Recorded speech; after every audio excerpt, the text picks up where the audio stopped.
seeing as it's the day after Valentine's Day, and I'm assuming at least a few people are feeling a little bit jaded about sex and love, I figured I could maybe cheer you up and talk about the 5 animals that I think would be absolutely worse to date than humans. And that might be hard for some people to believe, especially if you've ever received an unsolicited picture of a male organ, but I promise you, all of these animals deserve a very swift left swipe. So I'm going to start with the barnacle, and being cemented in one place can make mating really challenging.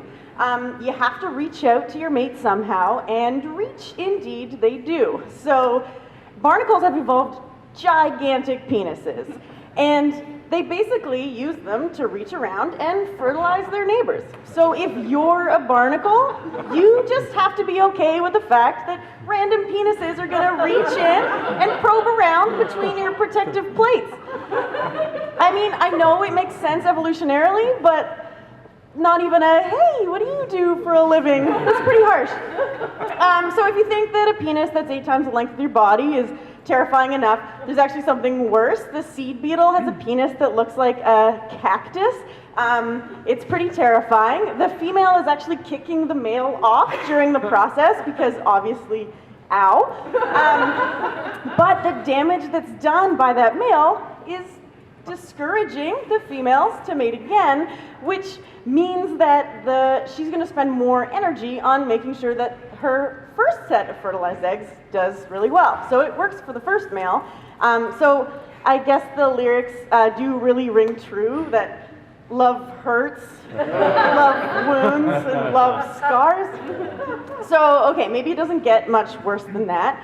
But the challenges that you face if you're an anglerfish are pretty extreme. So when you're trying to find a lover in the deep dark sea, if you find one, you latch on. And I mean, you never let go. So the tiny males use their mouths to latch onto the females, and their bodies eventually fuse with hers.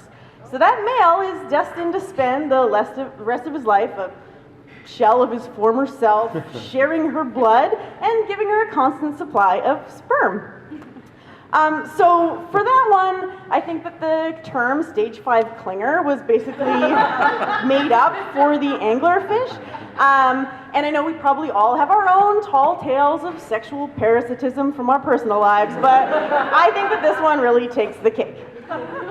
Speaking of cake, the exchange of food for sex is very common in the animal kingdom. And to be honest, I'm all for that, sweeten the deal with some chocolate. That's awesome. But imagine if you opened your box of chocolate and your lover had already eaten all of it. Welcome to the sad reality of the dance fly. So it's common for a male to give a juicy dead insect to his female, and while she's consuming it, she's distracted and he does his thing. But in some species, they give an insect that's already had all of the juices consumed, but it's really carefully wrapped in silk.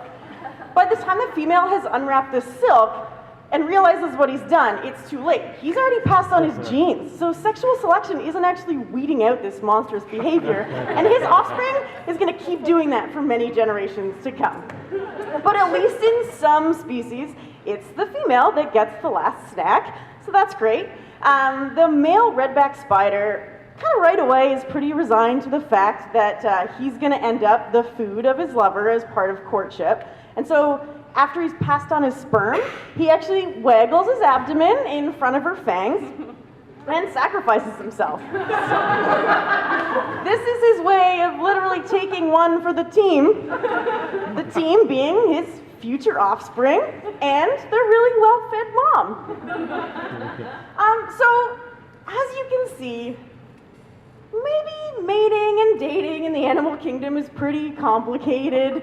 Everyone has their ups and downs, but if it means taking some risks and, maybe making some compromises to find your match, it could all be worth it in the end.